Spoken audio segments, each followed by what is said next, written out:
Atomic structure का हम कर रहे हैं एनएमडीकेट की जो एमसीक्यू से। ठीक है जी, तो देखते हैं पहला नंबर जो क्वेश्चन है हमसे क्या मांग रहा है। सही है, ये हमारा फर्स्ट क्वेश्चन है और इसमें लिखा हुआ है कि which of the following is the a set of 4 quantum numbers for 8th electron in sodium atom। Sodium atom में जो 8वां इलेक्ट्रॉन है उसके लिए जो 4 क्वांटम नंबर्स है इनमें से कौन से सही है। सोडियम के पास कितने इलेक्ट्रॉन्स है 11। तो सबसे पहले तो आप इसका इलेक्ट्रॉनिक कॉन्फ़िगरेशन लिख लियो 1s2 2s2 2p6 और 3s1। इस तरह तो हम लिखते हैं, ऐसे हमें पता नहीं चलेगा कि 8वां कौन सा है। तो आप देख ले इसमें 2 इलेक्ट्रॉन आपके आ गए, ये 2s है तो इसमें 2 आ गए, ये p है पूरा और ये आपका 3s है। ठीक है, अब यहां तक तो सही है। आपका कितने इलेक्ट्रॉन गए 1 2 3 4, 5वां इलेक्ट्रॉन ये है। अकॉर्डिंग टू हॉर्न्स रूल्स आपने सबसे पहले एक एक इलेक्ट्रॉन रखना है। सही है, तो ये मेरा 5वां इलेक्ट्रॉन हो गया, ये 6वां, ये 7वां और ये वाला जो इलेक्ट्रॉन है ये 8वां आता है। तो इसको मैं मार्क कर रहा हूं, मुझसे इसके बारे में पूछा गया है, ये वाला जो इलेक्ट्रॉन है इसके बारे में। सही है, आपका 8वां ये हो गया, 9वां फिर ये, 10वां ये और 11वां इलेक्ट्रॉन आपका फिर इधर आएगा। स्टूडेंट क्या गलती करते हैं, वो सबसे पहले इसको फिल करते हैं, फिर इलेक्ट्रॉन गिनना शुरू करते हैं 1 2 3 4 5 6 7 8। तो ये वाला इलेक्ट्रॉन उनको लग रहा होता है कि ये 8वां इलेक्ट्रॉन है। ये 8वां इलेक्ट्रॉन नहीं है, आपका 8वां इलेक्ट्रॉन ये है। अब इसके लिए आप देख लें ये कहां पे पड़ा हुआ है, ये आपका 2p में पड़ा हुआ है। तो n इसका क्या हुआ, आप देख ले n इसका हो गया 2। अब p में है तो l इसका हो गया, p के लिए l कितना होता है 1। और m की जब बात आती है तो m का मैं बता दूं, इसके लिए m की वैल्यू जब मैं लिखता हूं p के लिए तो ये वाला हम 0 लेते हैं, इससे इस तरफ जब आते हैं तो ये +1 और इस तरफ जब जाते हैं तो -1। ठीक है, तो इस वाले इलेक्ट्रॉन के लिए m की वैल्यू क्या हो गई, तो m की वैल्यू इसकी हो गई -1। अब स्पिन की बात आती है, जब 2 इलेक्ट्रॉन हो एक इस उसमें ऑर्बिटल में तो फर्स्ट वाला हम लिखते हैं +12, सेकंड वाला क्या लिखते हैं -12। तो सेट ऑफ 4 क्वांटम नंबर ये इसका स्पिन क्वांटम नंबर हो गया। ठीक है, तो आप देख ले पहला ऑप्शन सही नहीं है क्योंकि n जो है 1, तो n पहले शेल में तो ये नहीं है, दूसरे शेल में है तो ये ठीक नहीं है। अब ये सही हो सकता है, देखते हैं कि सही है कि नहीं। इसके लिए L0 बताया गया है तो ये भी सही नहीं है, ये भी L0 जब होता है तो s ऑर्बिटल होता है। ये हमारा 8वां इलेक्ट्रॉन p में है तो ये भी सही नहीं है। ये दूसरा, ये भी सही, ये इसमें और इसमें चेक करते हैं। n = 2, l = 1, ठीक है, m = -1 और s = -12। आप देख ले तो ये इसका एक क्वांटम नंबर, दूसरा, तीसरा और चौथा ये वाला मैच कर रहा है। सही है, अब ये क्यों गलत है, l = 3। अब p के लिए l = 3 तो नहीं होता, हमारा इलेक्ट्रॉन p में पड़ा हुआ है। तो हमारा सही ऑप्शन कौन सा हो गया, सी वाला जो ऑप्शन है। अच्छा जी, नेक्स्ट क्वेश्चन जो है आपसे पूछा जा रहा है द वेवलेंथ यानी कि lambda of radiation emitted by electron when it jumps from third shell to second shell. कोई सा भी आप एटम ले ले, इसका ये कोई न्यूक्लियस है, ठीक है, और ये इसका फर्स्ट शेल है, ये सेकंड शेल है और ये फिर आपका थर्ड शेल है। ये कह रहे हैं कि कोई इलेक्ट्रॉन थर्ड शेल में है, थर्ड 2 1 और थर्ड से आ रहा है सेकंड शेल में। वेवलेंथ मुझे बता दे, ये जो इसने रेडिएशन एमिट किया इसका वेवलेंथ मुझे बता दे। तो आपको पता है कि वेवलेंथ के लिए हमने एक इक्वेशन इस तरह किया था, जिसको अब मैं मिटा रहा हूं, जगह नहीं है इसके ऊपर लिख रहा हूं। तो क्वेश्चन तो आपने समझ लिया। अब देख ले इक्वेशन ये है 1/λ, ये हमने बोहर मॉडल से इस तरह किया था डिराइव, 1/n1² -1/n2²। ठीक है, ये रेडबर्ग कांस्टेंट है और ये आपका इधर है तो इसकी जो वैल्यू है उसको पुट करने की जरूरत नहीं है। अब आप देख ले आपका n1 क्या है, n1 जो जिस शेल में आ रहा होता है उसको हम कहते हैं n1 और जहां से आ रहा होता है उसको हम कहते हैं n2। कहां से आ रहा है, कि किस में आ रहा है, आपका 2 में आ रहा है। तो n1 हमारा, ये हमारा n1 है, ये हमारा n1 है और ये हमारा n2 है। तो इस हिसाब से आप वैल्यू पुट कर लें, ये आपका 3² हो जाएगा। सही है, इसको जब आप कर लेते हैं तो रेडबर्ग कांस्टेंट डिवाइडेड 1/4 -1/9। अब इसका एलसीएम जो बनता है वो बनता है आपका 36। सही है, और इसको अगर आप कर ले तो ये 5/36 और ये आपका 1/λ। तो आप क्रॉस मल्टीप्लीकेशन कर ले। अब यानी फिर इस तरह लिख ले, one over lambda is equal to 5RH divided by 36। अब आप क्रॉस मल्टीप्लाई करें इसको, तो आपका लेमडा बराबर हो जाएगा 36 डिवाइडेड बाय 5RH। ये वाला ऑप्शन आपका सही ऑप्शन होगा। तो सिंपल मैथमेटिक्स है, ये कौन सा है इसमें से, डी नंबर ऑप्शन आपका सही ऑप्शन है। बाकी जो ऑप्शन है इस हिसाब से फिर वो गलत होंगे। सही है, तो ये वाला जो इक्वेशन है इसको आपने याद रखना है, और इसको याद रखना कोई मुश्किल काम नहीं है, बड़ा सिंपल इक्वेशन है, आपने इसको किया होगा बोहर मॉडल में। ये जो नेक्स्ट क्वेश्चन है, the number of possible spectral lines when an excited electron jumps from 7th orbit to 2nd orbit. अब आपका N2 क्या हो गया, ये आपका N2 है, और 2nd ऑर्बिट जिसमें आ रहा होता है उस ऑर्बिट को हम N1 कहते हैं। यहां अगर आप देख लें, इसको आप यू भी बना सकते हैं, ये आपका कोई न्यूक्लियस है किसी भी एटम का। सही है, इसमें ये शेल नंबर 1 है, ये 2 है, ये 3 है, ये आपका शेल नंबर 4, 5, 6 और फिर 7। सही है, तो 7 नंबर शेल से आ रहा है 7, 6, 5, 4, 3, 2, 1। 7th नंबर से आ रहा है 2nd ऑर्बिट में, यानी यहां से इलेक्ट्रॉन आपका आ रहा है यहां पर। अब यहां पर बहुत सारे स्पेक्ट्रल लाइन हो सकते हैं, ये डायरेक्टली 7 से आपका 2 में भी आ सकता है, ये 7 से 6 में भी आ सकता है, ठीक है, और 6 से जाके फिर आपका 2 में आ सकता है, फिर इसी तरह 7 से ये 5th में आ सकता है, और इसी तरह फिर जाके 5th से सीधा यूं आ सकता है। तो बहुत सारे लाइन पॉसिबल है। क्या मैं वहां पर इस तरह लाइंस बना के गिनूंगा? बिल्कुल भी नहीं। इसके लिए एक सिंपल सा ट्रिक मैं बताता हूं। लोगों ने इस तरह करके इसका सिंप्लीफाइड वर्जन में एक इक्वेशन बनाया हुआ है, और वो इक्वेशन आपका ये है। नंबर ऑफ स्पेक्ट्रल लाइंस के लिए, नंबर ऑफ स्पेक्ट्रल लाइंस के लिए आपने इस इक्वेशन को अप्लाई करना होगा, N2 minus N1 N2 minus N1 plus 1 divided by 2। ये ट्रिक है, सही है, और इसी हिसाब से सही निकल आते हैं। आपका N2 क्या है, 7th माइनस किस में आ रहा है, 2 में आ रहा है, और N2 ये मल्टीप्लीकेशन है, 7 माइनस 2 प्लस 1, सही है, और डिवाइडेड बाय 2 आपने करना होगा। तो इसको जब आप कर लेते हैं तो ये तो 7 माइनस 2 है, ये आपका कितना बनता है 5, और ये 7 माइनस 2 प्लस 1 है, तो multiplied by 6 divided by 2, 5 6 30 divided by 2 is equal to 15। तो ये वाला ऑप्शन हमारा सही ऑप्शन। इलेक्ट्रॉन जब 7वें ऑर्बिट से या 7वें शेल से आ रहा हो 2nd नंबर ऑर्बिट या शेल में, तो इस दौरान कितने रेडिएशन, पॉसिबल रेडिएशंस है जो कि एमिट हो सकते हैं मुख्तलिफ ऑर्बिट्स में आते हुए, तो वो नंबर कितना बनता है 15। आपने इसी तरह से ये वाला इक्वेशन अच्छी तरह से नोट करके कैलकुलेट करना होता है। नेक्स्ट क्वेश्चन देखते हैं। According to horns rules the unpaired electron in degenerate orbital must have. तो ये सिंपल हॉर्न्स रूल के मुताबिक क्वेश्चन है। हॉर्न्स रूल में दो बातें, वो कहते हैं कि जब आपके पास डीजेनरेट ऑर्बिटल्स अवेलेबल, डीजेनरेट कौन से ऑर्बिटल्स होते हैं, किसी भी सब शेल का जो ऑर्बिटल्स होते हैं उनकी एनर्जी सेम होती है, तो इस तरह के ऑर्बिटल्स को हम क्या कहते हैं, डीजेनरेट ऑर्बिटल्स कहते हैं। अब आप देख लें जैसा कि P में Px, Py और Pz, तो ये तीनों ऑर्बिटल एक ही सब शेल के हैं, ये आपस में डीजेनरेट ऑर्बिटल्स कहलाते हैं। इसी तरह D में 5 ऑर्बिटल्स होते हैं, तो वो आपस में क्या होते हैं, डीजेनरेट होते हैं। इस तरह के ऑर्बिटल्स जब अवेलेबल और आपके पास इलेक्ट्रॉन ज्यादा हो, तो हॉर्न्स रूल आपको दो बातें कहता है कि आपने ऐसा नहीं करना है कि सिरे से स्टार्ट करके हर एक में दो दो डाले। एक ऑर्बिटल में कितने इलेक्ट्रॉन आ सकते हैं, 2। वो कहते हैं कि सबसे पहले आपने अनपेयर्ड इलेक्ट्रॉन मैक्सिमम रखना होगा, यानी सब ऑर्बिटल्स में एक एक इलेक्ट्रॉन रखना होगा पहले, फिर जब उसके बाद इलेक्ट्रॉन हो तो तब आके आपने पेयरिंग स्टार्ट करनी है। इसका फायदा यह होगा कि जब अगर इलेक्ट्रॉन खत्म हो जाए तो ऐसा ना हो कि कहीं आपसे कोई डीजेनरेट में से कोई एम्प्टी ऑर्बिटल रहा हो। इससे नुकसान क्या होगा, इससे ये होता है कि आपका एटम अनस्टेबल रहता है। तो पहला जो पार्ट है ये तो समझ में बात आती है। सेकंड जो पार्ट होता है वो अब स्पिन की बात है। तो हॉर्न्स रूल क्या कहता है, क्या वो ये कहता है कि आप इनके स्पिन को अपोजिट रख ली, जो अनपेयर्ड आपने इलेक्ट्रॉन रखे, या फिर ये कहता है कि इनका सेम रखे, या फिर कहता है कि कोई मसला नहीं किसी तरह भी रख लें।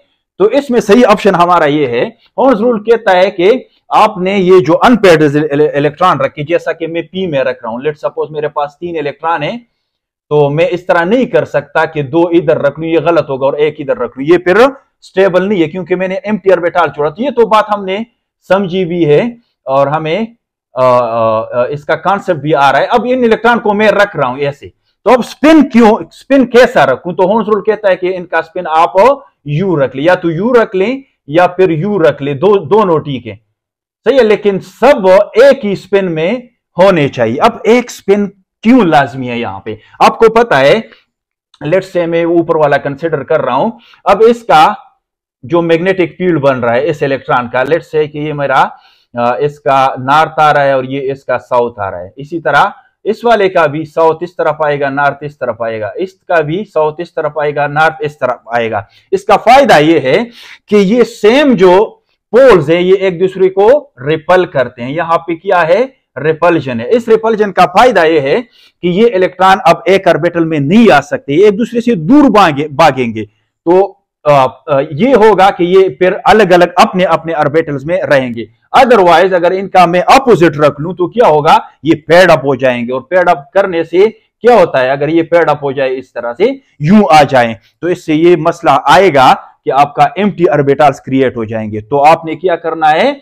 आपने इनका स्पिन इसलिए अपोजिट रखना है ताकि इनके आपस में क्या हो? रिपल्जन हो, और इस रिपल्जन की वजह से ये अपने अपने ऑर्बिटल्स में रह सके। तो ये वाला ऑप्शन इसलिए सही है। अब जब एक ही ऑर्बिटल में आपने दो इलेक्ट्रॉन्स रखने हो तो फिर हम स्पिन को अपोजिट इसलिए रखते हैं ताकि वो एक दूसरे का नॉर्थ और साउथ जो है अट्रैक्ट कर सके और एक ही ऑर्बिटल में रह सके। यहां हम नहीं चाहते हैं कि ये, या एटम नहीं चाहता है कि ये इलेक्ट्रॉन एक ही ऑर्बिटल में रहें, क्योंकि उससे फिर एटम अनस्टेबल हो जाता है। इसलिए हमें चाहिए same orientation of the spin. ठीक है जी।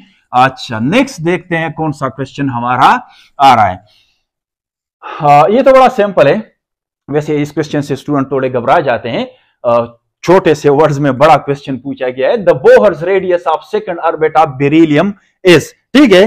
तो पहले तो आप ये देख ले कि Be3+ पर क्या बोहर का जो बोहर रेडियस का मतलब होता है बोहर के मॉडल से जो आप रेडियस कैलकुलेट करते हैं वो वाला रेडियस। तो क्या बेरिलियम 3+ पर बोहर मॉडल एप्लीकेबल है, यानी ये एलिजिबल है बोहर मॉडल के लिए? तो यस। बेरिलियम के पास 4 इलेक्ट्रॉन होते हैं, अब इसमें 3+ चार्ज आए हो तो इसका मतलब है 3 इलेक्ट्रॉन इससे निकाले गए हैं। तो कितना बचा? 1 इलेक्ट्रॉन। एक ही इलेक्ट्रॉन वाली स्पीशीज पे यस बोहर मॉडल को आप अप्लाई कर सकते हैं। अब बोहर रेडियस का जो फार्मूला है वो हमारे पास ये है। रेडियस हम किस फार्मूले से कैलकुलेट करते हैं? 0. ये सबको याद है ये formula, n² divided by z into 0.529 angstrom. लेकिन आपने ऑप्शंस को भी देखना है। ये जो आपको दिया हुआ है पीएम में दिया हुआ है, तो ये आपका जो 0.529 एंगस्ट्रम है ये बराबर होता है 52.9 पीएम का। ठीक है, तो ये ऑप्शन हमें पिकोमीटर में दिए हुए हैं, तो इसको मैं यू भी लिख सकता हूं, n² bye z into 52.9 PM. ठीक है, कोई मसला नहीं, वो और ये बात सिर्फ यूनिट का फर्क है। अच्छा, अब बेरिलियम का Z कितना होता है? इसके पास 4 प्रोटॉन होते हैं, तो इसका Z और ये होता है, और n हमें कौन सा दिया हुआ है? सेकंड। तो n हमारा इज इक्वल टू 2 है। अब ये वैल्यूज आप पुट कर ले, n इज इक्वल टू 2² 2 और ये 4 हो गया, और ये आपका 52.9 पीएम। सही है, तो ये तो कट जाता है, इसको भी अब अगर आप कर ले तो ये 4 के बराबर होता है, ये भी कट जाता है। तो क्या बचता है? रेडियस आपका बेरिलियम के सेकंड शेल का 52.9 पिकोमीटर बनता है। तो ये ऑप्शन हमारा बी ऑप्शन है, ये सही ऑप्शन होगा। ठीक है, इसको आप अच्छी तरह से नोट कर ले। इसमें ट्रिकी चीज ये है कि ये हमको पिकोमीटर में दिया हुआ है, बाकी तो चीजें आसान है, और जेड आपने सही वाला पुट करना है। तो इस तरह के क्वेश्चन आपसे गलत फिर नहीं हो सकते। The maximum number of electrons which can be present in a subshell can be represented by, तो ये सिर्फ फार्मूले से आपको छेड़ना चाहते हैं। फार्मूला पूछा जा रहा है आपसे। आपको पता है पी में कितने इलेक्ट्रॉन हो सकते हैं? 6। सही है। एस में कितने इलेक्ट्रॉन हो सकते हैं? 2। डी में कितने हो सकते हैं? 10। और आपका एफ में 14। तो किसी भी ऑर्बिटल पर कोई भी फार्मूला आप अप्लाई कर ले, जो फिट आता है वही होता है। अगर आप भूल जाए, वैसे लोग इसको याद रखते हैं, तो ये वाला फार्मूला हमारा सही फार्मूला है। जैसे मैं पी पे इसको अप्लाई कर रहा हूं, पी में 6 इलेक्ट्रॉन आ सकते हैं, तो पी के लिए एल कितना होता है? 1। सही है, तो 4 × 1 + 2 इससे 6। तो ये वाला फार्मूला मेरा फिट है, अगर मैं कहीं भूल जाऊं। नहीं तो इसको आप ऐसे एग्जैक्ट 4l+2 वाला फार्मूला आप किसी सब शेल में, ऑर्बिटल की हम बात कर रहे ना, शेल की बात करें, सब शेल की, किसी भी सब शेल में आप जो मैक्सिमम इलेक्ट्रॉन एकमोडेट हो सकते हैं उसके लिए कौन सा फार्मूला होता है, ये वाला फार्मूला आप यूज कर सकते हैं। तो ये सिंपल क्वेश्चन है। अच्छा, नेक्स्ट देखते हैं हमारा कौन सा क्वेश्चन है। The number of orbitals in L sub shell in L shell of hydrogen atom. अच्छा, इसमें स्टूडेंट क्या गलती करते हैं, स्टूडेंट तो कहते हैं कि भाई हाइड्रोजन के पास एक इलेक्ट्रॉन है तो ये तो के शेल में होता है, हाइड्रोजन के पास तो एल शेल नहीं होता। तो आपको धोखा देने के लिए, चकमा देने के लिए ये वाला ऑप्शन दिया हुआ, स्टूडेंट जाके इस पे क्लिक करते हैं। नहीं भाई, ऐसी बात नहीं है। हाइड्रोजन का जो एक इलेक्ट्रॉन है ये के से एल में भी जा सकता है, एल से एम में भी जा सकता है, और ऊपर इसको आप एनर्जी देते जाए ये ऊपर जाएगा। ये सारे शेल्स इसके हैं, इसके पास है, यहां तक कि इंफिनिटी तक। इंफिनिटी पर जब जाता है इलेक्ट्रॉन तो हम कहते हैं कि आयोनाइजेशन हुई है। मतलब इसका ये हुआ कि एल शेल हाइड्रोजन में होता है, ठीक है। जब होता है तो के में आपके कितने ऑर्बिटल्स की बात कर रहे हैं, तो आप के में, एल और एम में आप देख ले सब शेल, एस में कौन सा, सिर्फ एस होता है, एस वाले में एस और पी होता है। और आगे मैं नहीं जा रहा, इससे मेरा क्वेश्चन हल हो रहा है। तो इसमें तो एक ही ऑर्बिटल होता है। अब इसमें एक ऑर्बिटल और इसमें कितने ऑर्बिटल हैं, 3 ऑर्बिटल है। तो टोटल एल में कितने ऑर्बिटल्स हो गए हैं, 4 ऑर्बिटल्स। ये वाला ऑप्शन सही है। स्टूडेंट अक्सर इसको क्लिक करते हैं क्योंकि वो समझते हैं कि हाइड्रोजन का एक इलेक्ट्रॉन है और के में होता है, एल शेल हाइड्रोजन में नहीं होता। भाई ऐसी बात नहीं है, ठीक है, होता है। ठीक है जी, देख लें नेक्स्ट जो हमारा आ रहा है, कौन सा क्वेश्चन है। The distance between third and fourth orbit of hydrogen atom. ठीक है, ये तो बड़ा आसान है। ये देख ले, डिस्टेंस मतलब रेडियस की बात कर रहे हैं। तो ये रेडियस हम लिखते हैं, अभी अभी मैंने आपको फार्मूला लिखा, n² into divide by z। अब हाइड्रोजन है तो हाइड्रोजन का तो Z1 होता है, तो लिखने की कोई जरूरत नहीं है। और यहां हम लिखते हैं 0.529 एंगस्ट्रॉम या फिर 52.9 pm, जो भी आप लिख लें। इस चीज को आपको पता है, इस चीज को अक्सर बुक्स में हम रिप्रेजेंट करते हैं n0 से, ठीक है। तो n² n0 हो गया। ये वाला फार्मूला मैंने ऑप्शंस के मुताबिक अपने लिए बना लिया। अब थर्ड और फोर्थ का मुझसे पूछ रहे हैं, मैं थर्ड को कर रहा हूं, R3, सही है। तो ये आपका 9a हो जाएगा, सही है। सीधा वैल्यू पुट करके 3² इंटू a0, तो ये मेरा हो गया 9a0। R3 मेरा ये हो गया। R4 को कर लें, डायरेक्ट कर लें, तो 4² हो जाएगा इंटू a0, 16a0। अब मुझसे पूछा जा रहा है R4 माइनस R1, ये जो डिस्टेंस है, सही है। तो आपका 16a0 माइनस 9a0, तो इससे कितना आता है, 7a0, ये वाला। हाँ, ये ऑप्शन हमारा सही है। तो इस तरह किसी भी ऑर्बिट के बीच का जो डिस्टेंस है आपसे पूछा जा सकते हैं, इस तरीके से आपने इसको कैलकुलेट। अब the frequency of green light is this one, ठीक है। ये तो बड़ा आसान है, आपको फ्रीक्वेंसी दी हुई है, क्या चीज, फ्रीक्वेंसी। केमिस्ट्री में हम फ्रीक्वेंसी को ये जो नीव है इससे रिप्रेजेंट कर, 6 × 10⁻14, सही है। और आपसे क्या मांगा जा रहे हैं, वेवलेंथ आपसे पूछा जा रहा है, ठीक है। तो आपको पता है वैसे फिजिक्स में हम इस तरह करते हैं, V = F लैम्डा। तो ये C, केमिस्ट्री में हम C करते हैं, ये न्यू है, ये आपका लैम्डा हुआ। तो केमिस्ट्री वाले इस तरह यूज करते हैं, आपसे लैम्डा मांगा जा रहे हैं तो C/न्यू। C क्या है, C आपका वेलोसिटी ऑफ लाइट है, तो C की वैल्यू तो हमें पता है 3 × 10⁸ मीटर पर सेकंड, ठीक है। तो ये आप कर लें। सॉरी, आपका लैम्डा जो है ये बराबर हो जाएगा, लैम्डा आपका बराबर हो जाएगा C/न्यू। वैल्यूज आप पुट कर लें, ये आपको दिया हुआ है 6, ये C आपका 3 × 10⁸। अब ये मीटर पर सेकंड है, और ये आपका 6 × 10⁻14। इसको अगर आप कर लें तो ये 0.5 × 10 ये ऊपर जाएगा तो -6 हो जाएगा, सही है, -14 और +8, तो इस तरह हो जाएगा। और ये मीटर में आएगा, सही है। अब मुझे मीटर में नहीं चाहिए, मुझे मीटर में नहीं चाहिए, तो आप इसको इस तरह कर सकते हैं कि आपका 1 मीटर जो है इसमें कितने होते हैं, 10⁻9 नैनोमीटर होते हैं। तो इतने में कितने हो जाएंगे, सही है। तो आपने इसको या फिर कन्वर्जन फैक्टर अप्लाई करके, आसान तरीका ये होता है। ये मीटर मुझे नहीं चाहिए, तो इस मीटर को मैंने मिटाना है, यहां से काटना है और ऊपर क्या लाना है, नैनोमीटर लाना है। अब 1 मीटर में कितने नैनोमीटर होते हैं? 10 पावर 9 नैनोमीटर। तो ये तो कट गया, और ये आप अगर आप कर लें तो ये आपका इस तरह 0.5 into 10 raised a power 3 minus T plus minus 6 plus 9 3 हो जाता है। इसको जब आप मल्टीप्लाई करते हैं तो ये 500 नैनोमीटर हो जाएगा। ये वाला ऑप्शन हमारा सही ऑप्शन है। ठीक है, तो सिंपल एक शॉर्ट सा ये वाला फार्मूला आपने यूज करना है और इस तरह के क्वेश्चन को आपने सॉल्व करना है। ठीक है जी। अच्छा, नेक्स्ट देखते हैं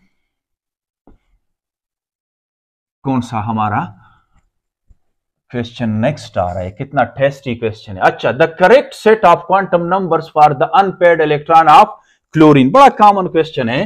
क्लोरीन के पास कितने इलेक्ट्रॉन है? 17 इलेक्ट्रॉन है। तो 1:2, 2:2, 2p6, 3:2, 3p5। ठीक है, अब ये तो सारे पेयर्ड है। ये क्या है? पेयर्ड इलेक्ट्रॉन है, इनकी पेयरिंग हुई है। अनपेयर्ड आपको अगर मिलेगा तो ये जो 3p है इसमें मिलेगा। कहां मिलेगा? 3p में। कैसे?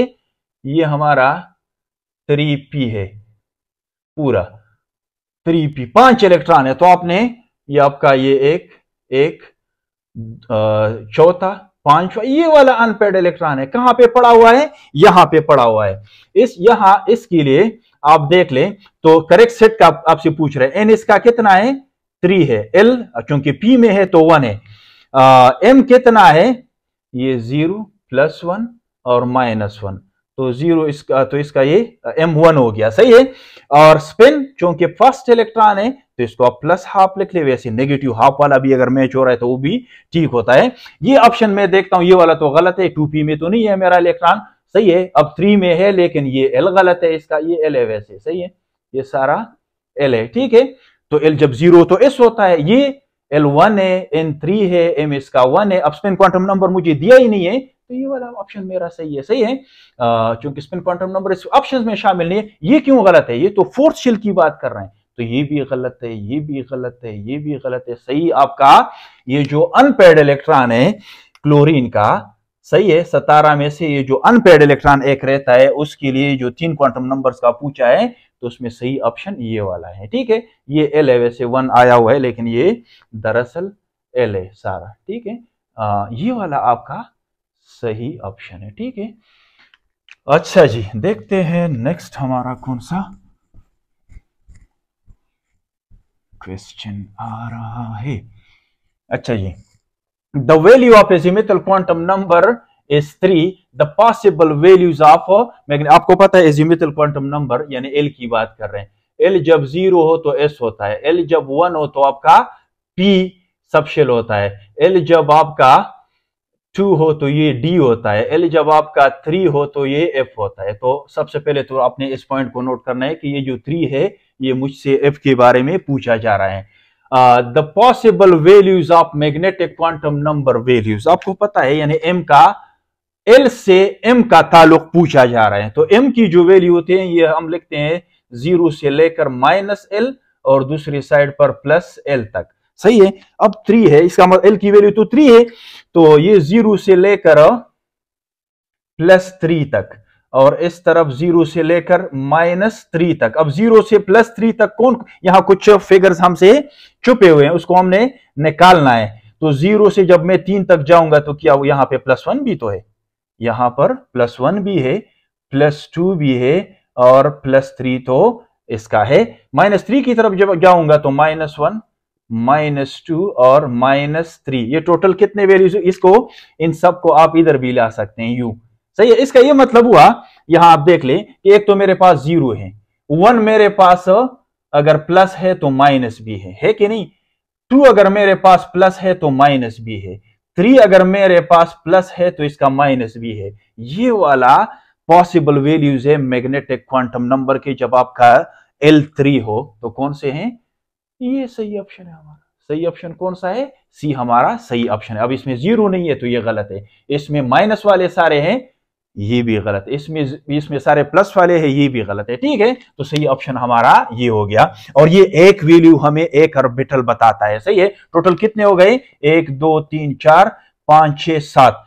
अब एफ है तो एफ में 7 ऑर्बिटल्स होते हैं। अब 7 का हर एक का जो मैग्नेटिक क्वांटम नंबर है वो यहां पे डिस्प्ले हो रहा है। ठीक है जी, अच्छा नेक्स्ट देखते हैं कौन सा हमारा क्वेश्चन आगे आ रहा है। हाँ, the total charge on 1 mole of proton. आपको पता है इलेक्ट्रॉन और प्रोटॉन का चार्ज एक जितना होता है, सही है। तो एक प्रोटॉन पे, सही है, एक प्रोटॉन पे चार्ज कितना होता है 1.6 इंटू 10⁻⁻19 कूलम। अब 1 मोल में कितने होते हैं, आपका एक कंप्लीट एवोगेड्रो नंबर होता है, तो 6.023 इंटू 10⁻23 प्रोटॉन पर कितना चार्ज होगा। क्रॉस मल्टीप्लीकेशन कर लें, इसको जब आप करते हैं तो ये आता है ये 96,490 कूलम, सही है। तो एक मोल प्रोटॉन्स पर कितना चार्ज होता है, इतना। और याद रखिए इतना चार्ज एक मोल इलेक्ट्रॉन्स पर भी होता है। और एक और बात बता दूं, एक मोल का जो चार्ज होता है ये वाला, इसको 1 फेराडे भी कहते हैं, सही है। तो ये एक्स्ट्रा कुछ मालूमात थे, ये भी आप नोट कर लें, ठीक है जी।